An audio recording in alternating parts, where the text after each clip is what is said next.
Will the Fuji X-H2S offer 4K at 120 frames per second along with 6K oversampled 4K? Is the X-H2S punching above its weight?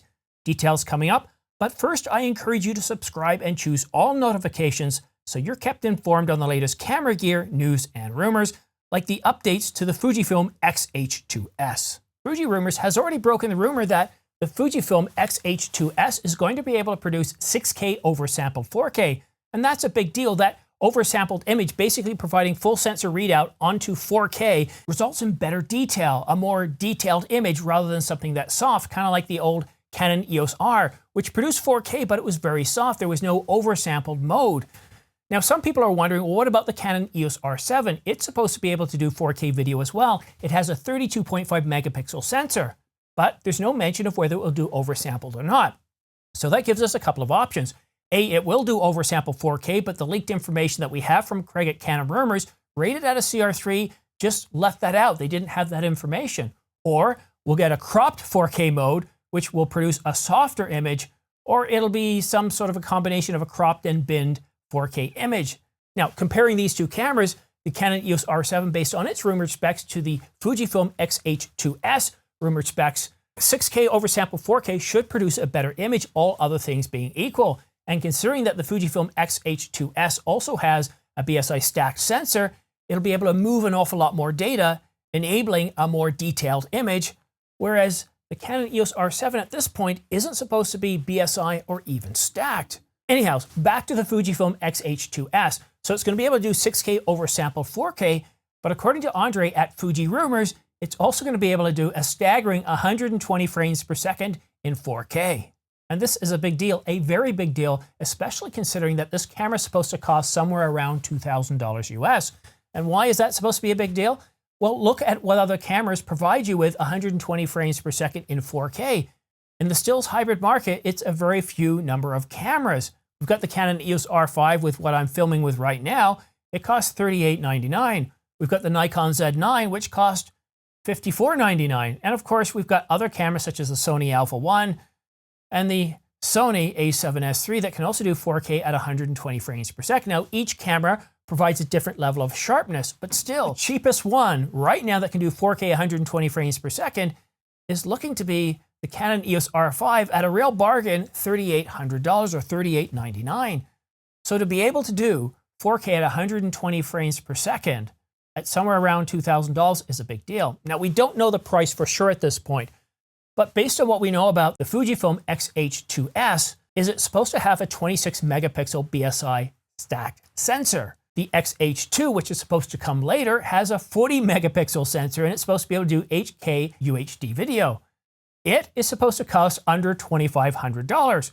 So the big one, the X-H2, is supposed to cost under $2,500, so most likely $2,499, $2,498, right around that price point, with the 26 megapixel camera doing 6K oversampled 4K, 4K at 120, coming in probably somewhere between $2,000 and maybe $2,200, $2,300.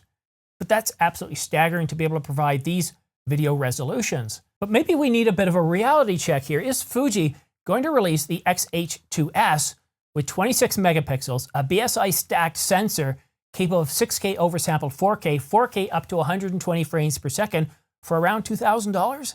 That's a tall order. Now, there's a lot of specifications we don't know. We don't know about dynamic range. We don't know about ISO. And yes, being a BSI stacked sensor, we should have less noise. And yes, it'll be able to push an awful lot more data through the processor and of course onto the storage. And that is a very, very big deal. But how likely are these rumors to be trusted? Can we trust these rumors? Well, according to Fuji Rumors, we have been informed by trusted sources that it will be able to shoot at 4K up to 120 frames per second.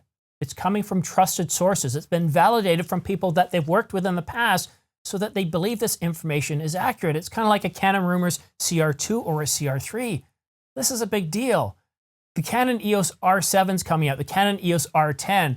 We've got the Fujifilm X-H2S and the Fujifilm X-H2. The X-H2S is due on May the 31st, 2022 at the Fujifilm X Summit. The X-H2 is supposed to come at a later date. Then in June and July, one of those 2 months, we're supposed to be getting an announcement of the Canon EOS R7 and the R10. there's just a lot of cameras coming out relatively shortly. It's been a really quiet year. Yes, we had the OM Systems OM1, followed by the Panasonic GH6 by about a week or two afterwards. And they were very exciting cameras. And then it was very quiet. Nothing in March, nothing in April. And then, well, May started off pretty quietly too. But then all of a sudden we started getting a lot of leaks and information about the Canon EOS R7, the Canon EOS R10, the Fujifilm X-H2S, and I expect to see a lot more rumors on the Fujifilm X-H2S as the Fujifilm X Summit comes up in just a couple of weeks. So let's do a quick summary. I know I've talked about the specifications that we're supposed to be getting in the Fujifilm X-H2S right along the side here, so let's sum them up. A 26 megapixel APS-C censored camera that's backside illuminated and stacked. It's also going to be able to do 6K up to, well, we're not quite sure, definitely 24, 25, and 30 frames per second, but there is a chance it could do 60 frames per second. Not if it's going to do RAW or all-I, but if it does IPB, it's a definite possibility. It can do 4K up to 120 frames per second as well, and it will have dual UHS 2 card slots. So that's why I think, as far as 6K goes, they won't be able to do 6K 60 unless it's IPB, because the speed required, those UHS 2 card slots are going to be the bottleneck, and you're probably going to need a V90 card to be able to do anything north of 4K at 30 frames per second. But to give you an idea, I've shot on the Canon EOS R5 4K at 30 frames per second, all-I with about, I think the bit rate is around 470 million bits per second, and that's on a V30 card. So you can definitely record 4K 30 in all-I. I just wonder about 4K 120 and 4K 60, 6K 60, and all that wonderful stuff. Now, outside of 4K at 120, it can also do 4K 24, 25, 30, 50, and 60 frames per second. Price is supposed to be around $2,000 up to $2,199, and it's going to be announced at the Fujifilm X Summit on May the 31st, 2022. A truly fascinating camera. I'm really getting excited by this. I still love APS-C. I've seen several comments over the last couple of days, more or less, and I'm paraphrasing here, grow up, guys, get a full frame. APS-C's had its time. It doesn't make sense anymore. And I know that's not the case. I don't understand people who make that judgment. It's almost like they're fishing for comments for somebody to correct them. They can't possibly see the viewpoint of what makes an APS-C censored camera, well, something useful, something that works, something that's preferred over a full frame camera. And why pay more, even if it's only $100 or $200 more for a full frame, when an APS-C camera is going to work for you? If you shoot wildlife, for example, it's going to be more than adequate for you and your daily needs. So I'm really curious to see how these cameras shape up. I know this video was more or less about the Fujifilm X-H2S, but you can't look at this camera without looking at the Fujifilm X-H2 or the Canon R7 and R10. As far as the R10 and R7 goes, I'm not too sure exactly what these final specifications are going to be. And here's a big, well, warning when listening to rumors like this. They're fun. They're a lot of fun to follow, and they're a lot of fun to get excited about. But as far as making any purchasing decisions, I really recommend waiting to see what the final specifications are and maybe watching some of the review videos as well, because specifications by themselves don't mean it's going to be a great camera.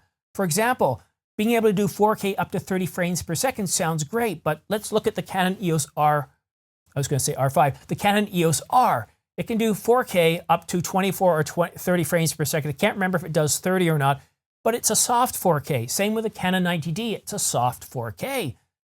Go look at the Canon EOS R5, 8K oversampled 4K. It is so detailed. It's even more detailed than the Canon, than the Sony a7S III. But now if you shoot in the regular Canon 4K mode, 4K 30, not 8K oversampled 4K, you're going to find that it's going to be softer than the Sony a7S III. And so when we're talking about specifications by themselves, it doesn't really tell us a whole lot. And yes, we can put the X-H2S side by side with the Canon R7 and R10 or even the X-H2, and one of them can look like the clear winner on a piece of paper. But it's how all the specifications, all the features come together to deliver the outcomes that we're looking for in the work that we produce. Now, I am encouraged to know that both of these two Fujifilm cameras are going to have a backside illuminated sensor. I also believe from what the rumors are telling us, it's most likely going to be stacked as well. But even if it's just backside illuminated, that provides an extra benefit in terms of the amount of data that the system can handle and push through. And it also helps improve low light or reduce noise in low light situations. Now, the Canon R7 and R10 there's no indication from the rumors we've received, even though they're CR3, that either of these cameras will have a backside illuminated sensor, let alone be stacked.